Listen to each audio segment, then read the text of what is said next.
Okay, so when we talk of righteousness, there's a scripture that talks about that says your righteousness is but it's like a pit of tampons, which means we have no righteousness. Left to ourselves, we are devils. So when you accept Him as Lord over your life, when you accept Jesus as Lord over your life, what you are saying is, now I walk in your righteousness.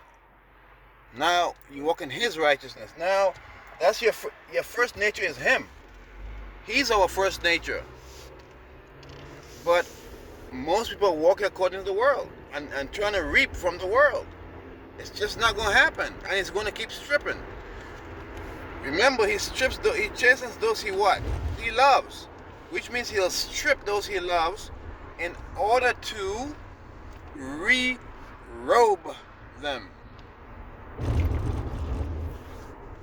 He has to re-robe you because you're robed with the world and you have scales in the spirit. You look like a leper. Those who are not saved look like lepers. So while you're judging, again, my sister said something to me a long time ago. She said, we fall in love with the other person, and if we saw the other person in the spirit that looked like a leper, look up what a leper looks like. And it was very profound what she said at a young age. She said, we fall in love with lepers if we saw them in the spirit. Because we are so deceived. That's why they introduce makeup and they introduce all that stuff to cover up, to entice, to lure, paint your face up.